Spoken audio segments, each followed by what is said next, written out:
Seguramente has notado que tu dinero ya no te está alcanzando tanto como antes, y hay una institución responsable de eso. Esta institución juega no solamente con tu dinero, sino con el dinero del mundo, y han sido responsables de muchas tragedias económicas incluyendo la actual. Se trata del Banco Central de Estados Unidos, también conocido como Reserva Federal. Pese a que controla principalmente la economía del territorio estadounidense, esta institución ha ejercido una gran influencia en la economía de todo el mundo desde sus inicios. Pero ¿cómo fue posible eso? ¿Qué es lo que hizo? ¿Cómo podemos evitar que nos siga afectando? Tales dudas las vamos a resolver en este video, donde te brindaremos información exclusiva. Hoy en día, la gente se da cuenta de que algo no va bien en nuestro sistema financiero, pero no sabe qué es. Algunos piensan que es un fallo del gobierno, otros que es un fallo del propio capitalismo. Alguien famoso dijo una vez, que es mejor que la gente de la nación no entienda cómo funcionan la banca y el dinero. Esto se debe a que si lo hicieran, habría una revolución. Nosotros no controlamos el dinero, ni tampoco lo hacen las empresas para las que trabajamos. Y aunque se pueda creer lo contrario, el dinero tampoco viene de los gobiernos. Nuestra vida gira en torno a este recurso, y aún así, no sabemos exactamente de dónde proviene. Para entenderlo, necesitamos remontarnos a mucho tiempo atrás en la historia. En el año 1694, Inglaterra acababa de sufrir 50 años de guerra. El gobierno inglés necesitaba préstamos para financiar sus medios políticos, así que al banquero William Paterson se le ocurrió la idea de un banco de propiedad privada, que pudiera emitir dinero proveniente de la nada al gobierno. Este fue el primer sistema bancario central moderno del mundo. La banca central es más influyente que las leyes, los gobiernos y los políticos, pero curiosamente, no es algo que sea muy conocido entre el público general. Ahora, tendríamos que remontarnos a principios del siglo XX. Tras 2 intentos fallidos, un grupo de banqueros quiso crear un banco central en los Estados Unidos de América. En diciembre de 1910, el senador Nelson Aldrich subió a un vagón de tren privado en Nueva York con otras 6 personas. Se suponía que las 6 personas no debían ser vistas por los periodistas para que nadie les hiciera preguntas. Su destino era la isla de Jekyll, situada frente a la costa de Georgia. Se reunieron durante 9 días, y a partir de ahí, crearon el sistema de la Reserva Federal. Todo esto está escrito y disponible para que cualquiera pueda leerlo. Algunos de ellos escribieron sobre las reuniones en sus propios libros de vida. Para el 9 de febrero de 1935, Nelson Aldrich escribió sobre cómo había reunido a 6 hombres para redactar un proyecto de ley bancaria. Dijo que tenían que ser reservados, porque si la gente se enteraba, el proyecto de ley no tendría ninguna posibilidad de ser aprobado por el Congreso. Estos 6 hombres eran algunas de las personas más ricas del mundo en aquel momento, y representaban una 1/4 parte del patrimonio mundial. Los banqueros dijeron al público estadounidense que el sistema debía mejorar la economía, y evitar que los bancos de Wall Street tuvieran tanto poder. El problema era que los que redactaron la ley eran los mismos a los que dijeron que detendrían. Si lo conseguían, darían a un pequeño grupo de hombres la capacidad de crear dinero de la nada y prestárselo al gobierno estadounidense con intereses. ¿Por qué se hizo en secreto? Porque el pueblo estadounidense no quería un banco central. Entonces, a diferencia de hoy, la gente sabía lo que eran los bancos centrales y los entendía muy bien. Donde quiera que hubiera un banco central, habría más desigualdad entre ricos y pobres, grandes diferencias entre las épocas en que había mucha actividad económica y las épocas en que no la había, y después de cada época en que no había mucha actividad económica, los responsables del Banco Central tendrían más dinero mientras todos los demás tenían menos. ¿Sigues aquí? Hazme un favorcito y regálame un me gusta para continuar trayéndote aún mejor contenido. La Reserva Federal se redactó primero como Proyecto de Ley Aldrich, pero cuando llegó al Congreso, se dieron cuenta de que el nombre del senador Aldrich figuraba en él, y pensaron que podría estar intentando engañarlos. Los banqueros necesitaban una forma mejor de engañar al Congreso, así que decidieron que 2 amigos ricos llevaran el proyecto de ley en su lugar y lo rebautizaron como Ley de la Reserva Federal. Luego, los banqueros intentaron engañar al pueblo estadounidense mintiéndole. En los periódicos, los banqueros fingieron odiar la nueva ley de la Reserva Federal. Dijeron que arruinaría a los bancos, pero en realidad les gustaba. La mayoría de la gente leía estos artículos y pensaban que si los banqueros lo odian, entonces debe de ser bueno para el resto de la población. De esa forma, los banqueros engañaron al Congreso, introduciendo cláusulas en el proyecto de ley que limitaban su poder. Eliminaron estas cláusulas una vez aprobada la ley. La ley se aprobó el 23 de diciembre de 1913, mientras la mayor parte del Congreso estaba de vacaciones. Con ello, un pequeño grupo tenía el monopolio total sobre la emisión y creación del dinero estadounidense. Y hoy, la Reserva Federal es la entidad más poderosa de Estados Unidos. Se trata de un organismo independiente, por lo que ningún otro organismo gubernamental puede decirle lo que tiene que hacer. Esto es importante porque la Reserva Federal fija los tipos de interés que pueden tener un gran impacto en la economía. La Reserva Federal tampoco está sujeta a investigaciones del Congreso ni de nadie. Pero todo esto no solo debería importarles a los estadounidenses. Aunque no vivas en ese país, las acciones de la Reserva Federal pueden afectarte. Esto se debe a que el modelo de banca central utilizado en Estados Unidos e Inglaterra ha sido adoptado por muchos otros países de todo el mundo. Ahora hay bancos centrales en la mayoría de los países y tienen mucho poder sobre sus economías. Los únicos lugares del mundo sin bancos centrales son Corea del Norte, Irán y Cuba. Además, desde el final de la Segunda Guerra Mundial, el dólar estadounidense ha sido la moneda de reserva mundial. Esto significa que todos los bancos centrales tienen dólares estadounidenses en sus reservas. En otras palabras, todas las demás monedas están respaldadas por el dólar estadounidense. Por eso es que hay una relación directa entre tu país y la política monetaria de la Reserva Federal de Estados Unidos, pero no siempre fue así.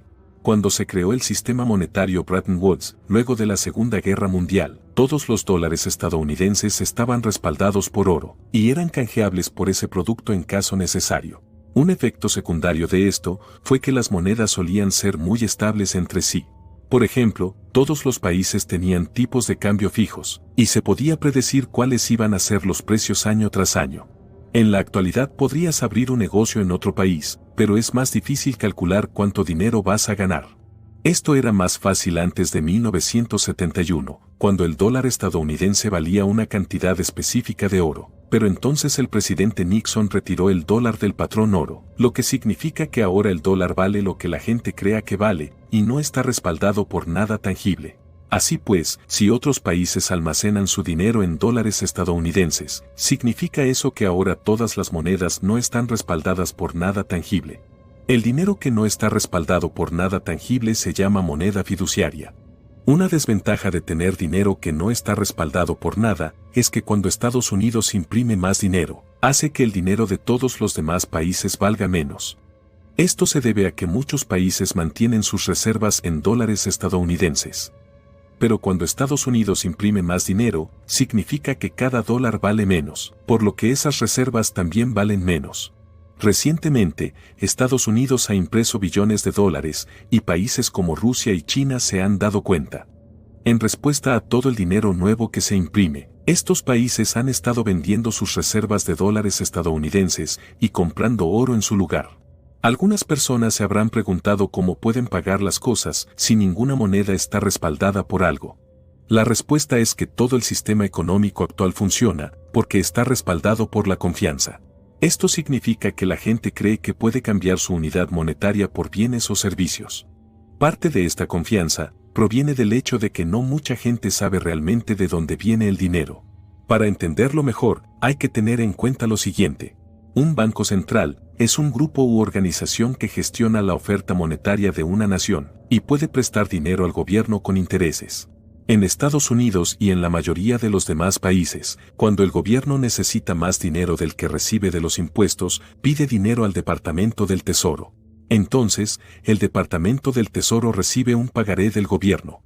Luego, el Departamento del Tesoro entrega este pagaré a la Reserva Federal a través de los bancos. Y finalmente, la Reserva Federal emite un cheque por este pagaré y lo entrega a los bancos. A través de este proceso, se crea dinero que puede utilizarse para pagar las facturas del gobierno. Pero resulta que el dinero que la Reserva Federal saca para emitir este cheque es inventado. Cuando una persona normal emite un cheque, debe tener suficiente dinero en su cuenta para cubrirlo. Pero cuando la Reserva Federal emite un cheque, no hay ningún depósito bancario que pueda cubrir ese cheque. Dicho de otra manera, cuando la Reserva Federal emite un cheque, está creando dinero de la nada. Lo que están haciendo entonces es emitir un cheque y crear dinero a partir de una cuenta que no tiene dinero. El dinero que crea la Reserva Federal puede utilizarse como dinero normal para comprar y acaba entrando en la economía real. Si una persona corriente hiciese eso, iría a la cárcel por fraude, pero ellos pueden hacerlo porque inventaron el sistema. Es el mismo sistema que se utiliza hoy en todo el mundo. Otra parte de esta creación de dinero tiene lugar en los bancos comerciales. Cada vez que pides un préstamo para comprar algo, los bancos crean dinero de la nada para concederte el préstamo. En ese sentido, el exgobernador del Banco Central de Canadá, Graham Towers, afirmó que cada vez que un banco concede un préstamo, se crean nuevos créditos y depósitos. En otras palabras, se genera dinero totalmente nuevo. Paul Tucker, subgobernador del Banco de Inglaterra, afirmó algo similar cuando dijo que los bancos conceden crédito a los clientes prestatarios, simplemente aumentando su cuenta corriente. Lo que están diciendo básicamente es que cuando el banco presta dinero, no utiliza el dinero depositado de otras personas, sino que crea dinero nuevo. En los tiempos modernos, este proceso se ha digitalizado, de modo que el 97% de todo el dinero se crea de esta forma. Solo el 3% existe como efectivo físico y monedas. Otra cosa que pueden hacer los bancos comerciales es prestar 10 veces más dinero del que realmente tienen en reservas. El sistema que deja a los bancos prestar dinero que no tienen se llama préstamo de reserva fraccionaria. Este sistema se estableció en 1913 como parte del sistema de la Reserva Federal de Estados Unidos. El mismo sistema se utiliza en todo el mundo. Lamentablemente, una de las consecuencias que trae es la inflación. Cuando se conceden más préstamos, se crea más dinero, y el dinero que ya está en circulación empieza a valer cada vez menos con el tiempo. La inflación es como un impuesto que todos pagamos, por el fraude de la impresión de dinero. El dinero fácil de ahora se está haciendo a costa de las generaciones futuras. Por ejemplo, en 1950 una casa costaba $7,000 y un coche $2,000. Ahora los precios son muy distintos, estando muy por encima de esos. Pero el procedimiento de crear dinero de esa forma también termina creando deuda. Es decir, cuando se pide un préstamo, el banco lo anota en sus registros como una forma negativa de dinero, o lo que es lo mismo, deuda. Con este sistema, la deuda se convierte en dinero. De hecho, un exgobernador de la Reserva Federal afirmó que si no hubiera deudas en el sistema monetario, no habría dinero. Lo que esto significa es que en lugar de ser el oro en lo que se basa nuestra economía, ahora es la deuda. Este sistema exige que los países y las personas deban endeudarse más para que haya más dinero en el sistema. Si las personas y los gobiernos dejaran de pedir dinero prestado y devolvieran los préstamos, la deuda no crecería, la masa monetaria se reduciría y el sistema fracasaría. Puede parecer extraño, pero todos vivimos en este sistema todos los días. La Reserva Federal y otros bancos centrales pueden controlar el dinero cambiando cuánto dinero hay disponible y cuánto cuesta pedirlo prestado. Con estas herramientas, los bancos centrales pueden crear subidas y caídas en la economía a voluntad, o estancar y descarrilar una economía. Por ejemplo, en 2000, el presidente de la Reserva Federal de ese momento redujo los tipos de interés al 1%. Lo hizo para intentar detener la recesión provocada por la burbuja de las .com y animar a la gente a pedir dinero prestado. Cuando los tipos de interés son bajos, la gente que pide dinero prestado ahorra mucho en las devoluciones. El tipo de interés del 1% no se había visto desde los años 50, así que era un buen negocio. Su idea era que podría crear un efecto riqueza. La gente empezaría a comprar casas, los precios subirían, la gente se sentiría más rica y gastaría más dinero en la economía y la estimularía. Consiguió que la gente pidiera dinero prestado para comprar casas. Pero pidieron prestado demasiado y el resultado fue la crisis inmobiliaria de 2008. Este es un excelente ejemplo de lo que puede salir mal cuando los bancos centrales se meten con una economía. Ciertamente los banqueros corruptos tienen mucho que responder por su papel en la crisis de 2008. Pero la Reserva Federal tiene un impacto mucho mayor a largo plazo. De esta forma, es que las personas que trabajan en los bancos centrales son copropietarias de empresas.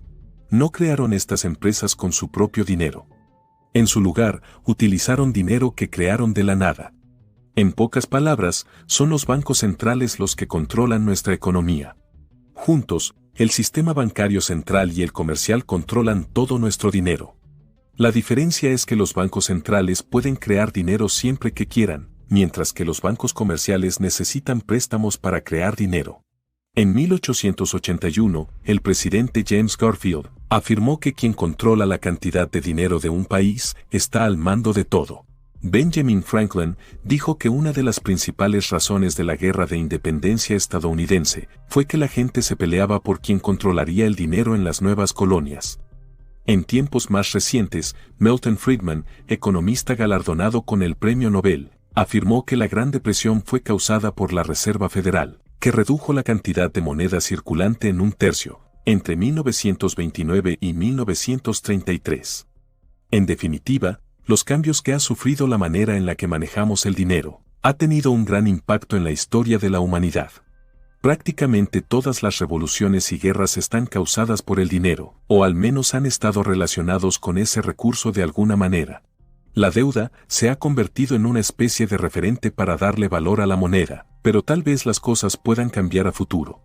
Actualmente, está un nuevo movimiento mundial de personas que rechazan el sistema económico basado en la deuda, quienes están trasladando su moneda al oro, la plata y las criptodivisas como el Bitcoin. Así que hay esperanza para la humanidad, pero esa es una historia para otro día. Te felicito por llegar al final de este video, eres genial, aquí está otro video que nos encantaría que vieras. Espero que te haya gustado muchísimo, no olvides dejar tu suscripción y tu comentario. Gracias y un saludo muy grande.